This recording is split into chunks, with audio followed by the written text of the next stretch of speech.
Hi hello నమస్కారం. నేను మీ కుమార్ గౌడ. మీరు చూస్తున్నారు మీకోసం ఇన్ఫో యూట్యూబ్ ఛానల్. భూమి పత్రాల కోసం లేదా ఏదైనా పాత రికార్డుల కోసం మండల ఆఫీసుల చుట్టూ అధికారుల చుట్టూ నెలల తరబడి తిరుగుతూనే ఉంటాం. అయినా పని జరగడం లేదని బాధపడుతుంటాం. కానీ మీ చేతిలో ఒక బ్రహ్మాస్త్రం లాంటి చట్టం ఉందని మీకు తెలుసా? అదే ఆర్టీఐ, సమాచార హక్కు చట్టం. కేవలం రిజిస్ట్రేషన్ స్టాంప్స్ ఖర్చుతోనే మీరు కొనుక్కున్న ప్రభుత్వ సమాచారాన్ని ఎలా పొందాలో, ముఖ్యంగా మీ భూమి డాక్యుమెంట్స్ కానీ ఇతరత్ర ప్రభుత్వ పత్రాలు కానీ ఆ సమాచారం లేదా ఆ పత్రాలు ప్రభుత్వం నుంచి ఏ విధంగా పొందాలి, ఆర్టీఐ సమాచార హక్కు చట్టం ద్వారా ఏ విధంగా అర్జీ రాయాలి, ఎవరిని సంప్రదించాలనే విషయాల గురించి ఈ వీడియోలో క్లుప్తంగా వివరించడం జరిగింది. కావున ఎవరు కూడా వీడియోని ఎక్కడ స్కిప్ చేయకుండా చివరి వరకు చూడండి. అదేవిధంగా ఎవరైతే ఇప్పుడు నా ఛానల్ సబ్స్క్రైబ్ చేసుకోలేదో తప్పకుండా సబ్స్క్రైబ్ చేసుకొని ఫాలో కావాల్సిందిగా కోరుతున్నాను. ఇప్పుడు ఆర్టీఐ సమాచార హక్కు చట్టం గురించి మనం గమనించినట్లయితే, ఆర్టీఐ అంటే సమాచార హక్కు చట్టం 2005లో వచ్చిన ఈ చట్టం ప్రకారం ప్రభుత్వ కార్యాలయాలలో ఉండే ఏ సమాచారాన్నైనా పొందే హక్కు ప్రతి పౌరుడికి ఉంది. భారతదేశంలో పుట్టిన ప్రతి పౌరుడికి మనకు అవసరమైన సమాచారం పొందే అవకాశం, అధికారం ప్రతి పౌరుడికి ఉంది.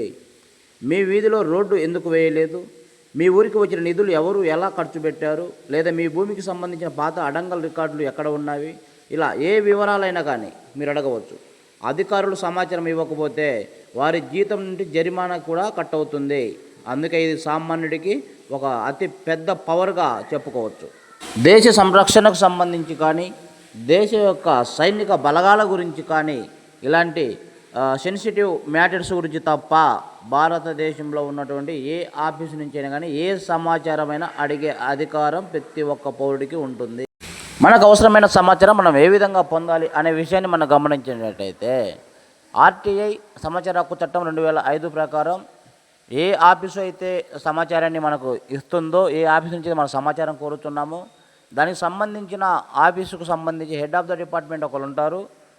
వారిని సమాచార హక్కు చట్టం పౌర సమాచార అధికారిగా ప్రభుత్వం నిర్ణయించడం జరుగుతుంది. ఏ ఆఫీస్ అయినా కానీ, ఇప్పుడు ఒక స్కూల్లో సమాచారం మనం అడగాలంటే స్కూల్లో హెడ్ మాస్టర్ గారు పౌర సమాచార అధికారిగా నియమించబడతారు. ఒక రెవెన్యూ డిపార్ట్మెంట్ చూసినట్లయితే ఎంఆర్ఓ గారు ఉంటారు. అదేవిధంగా మండల పరిషత్ ఆఫీసును చూసినట్లయితే ఎంపీడీఓ గారు ఉంటారు. ఇలాగా పోలీస్ స్టేషన్ సంబంధించి అయితే ఎస్ఐ గారు ఉంటారు.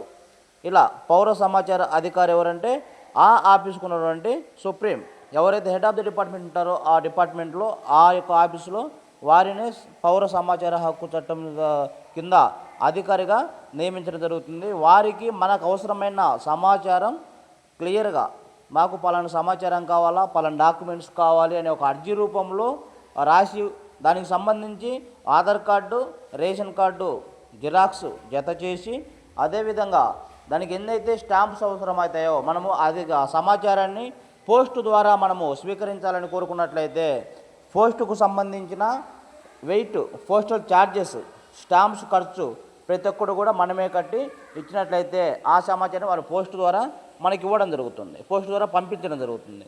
లేదా ఆ సమాచారాన్ని మనం సీడీ రూపంలో కోరినట్లయితే ఆ సీడీ కూడా మనం ఎంటీ సీడీ మనమే ఆ ఆఫీసులో సమర్పించవలసి ఉంటుంది.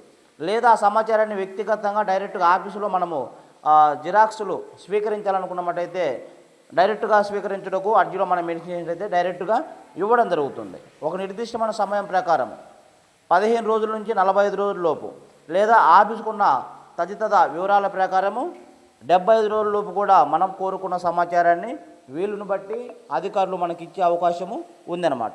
ఈ సమాచార హక్కు చట్టం ప్రకారము మనకు కావలసిన సమాచారాన్ని మనము పోస్టల్ ద్వారా కూడా అప్లికేషన్ పంపించవచ్చు, లేదా మెయిల్ ద్వారా పంపించవచ్చు, లేదా డైరెక్ట్ వ్యక్తిగతంగా వెళ్ళి కూడా ఆఫీసులో సంప్రదించి మన అప్లికేషన్ పై అధికారికి కూడా సమర్పించే అవకాశము ఉంది. ఒకవేళ ఇప్పుడు మన పొలానికి, మన భూమికి సంబంధించిన డాక్యుమెంట్స్ మన దగ్గర లేవు, ఆఫీసులో పాత రికార్డుల కోసం లెటర్ ఎలా రాయాలో ఇప్పుడు మనం చూద్దాం. ఓకే, లెటర్ ఏ విధంగా రాయాలంటే ఒక తెల్లటి కాగితం మనం తీసుకోండి. ఆ కాగితం పైన ఆ లెటర్ హెడ్ పైన వచ్చేసి పైన మనం ఏ రోజైతే అర్జీ రాస్తున్నామో ఆ డేటు, మనం ఏ గ్రామానికి చెందినవారమో ఆ గ్రామం పేరు ఒక రాయాలి. అది ఎవరికి పంపాలి అనే సమాచారం ప్రకారం మన కింద 2 అడ్రస్ రాయాలి. ఫ్రమ్ సమాచార అధికారి మరియు తహసీల్దార్ కార్యాలయం, అంటే భూమికి సంబంధించిన వివరాలు ఎంఆర్ఓ గారు ఇస్తారు కాబట్టి ఎంఆర్ఓ గారికి రాయాలన్నమాట. పౌర సమాచార అధికారి మరియు తహసీల్దార్ కార్యాలయం. తర్వాత మన మండలం పేరు రాయాల్సి ఉంటుంది. అదే తర్వాత కింద లైన్లో విషయం అని రాసి దాని ఎదురుగా ఆర్టీఐ చట్టం 2015 ప్రకారం భూమి రికార్డుల సమాచారం కొరకు దరఖాస్తులు కోరుచున్నాము అని విషయం అని రాసి హెడ్డింగ్ పెట్టాలన్నమాట. దాని కింద మనము అర్జీ ఏ విధంగా రాస్తామో ఆ విధంగా రాయాలి. గౌరవమైనటువంటి అధికారి గారికి అని రాసి మెన్షన్ చేసి కింద నాకు పలానా సర్వే నెంబర్కి సంబంధించిన 1B అడంగల్ మరియు RSR అంటే సెటిల్మెంట్ రిజిస్టర్ పత్రాలు ధృవీకరించిన కాపీలు కావాలి అని స్పష్టంగా క్లియర్గా సింగిల్ పాయింట్లో రాయాలి. అదేవిధంగా గత 30 ఏళ్లలో ఆ భూమిపై జరిగిన మార్పుల వివరాలు కూడా లింక్ డాక్యుమెంట్స్ కావాలని అక్కడ మెన్షన్ చేయాల్సి ఉంటుంది.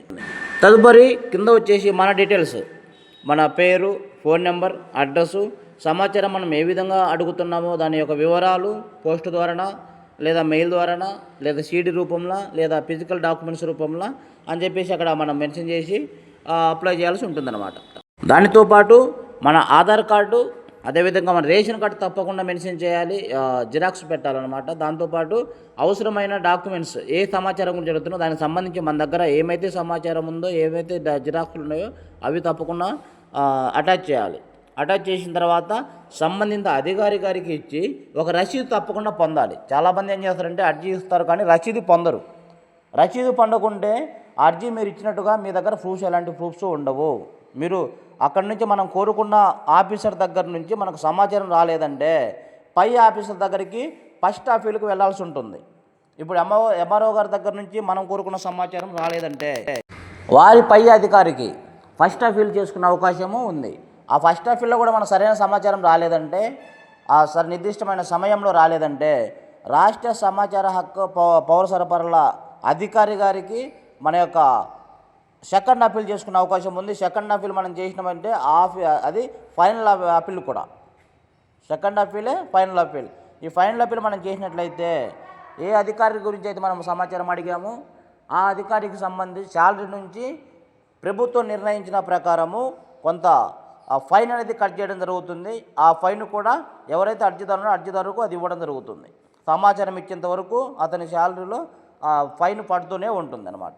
ఇది ఫ్రెండ్స్, పేద ప్రజలకు అండా దండ. అధికారులు దౌర్జన్యాలకి, అధికారులు సరైన సమాచారం ఇవ్వకపోవడానికి వెనుకాడినప్పుడు ఈ యొక్క సమాచార హక్కు చట్టం RTI 2005 సమాచార హక్కు చట్టం ప్రకారము మనకు కావాల్సిన సమాచారము స్వచ్ఛందంగా మనము తెలుసుకునే అవకాశం ఈ చట్ట ప్రకారం ఉంటుంది. కాబట్టి ఈ చట్టాన్ని ప్రతి ఒక్కరూ ఉపయోగించుకోవాలని కోరుతున్నాను.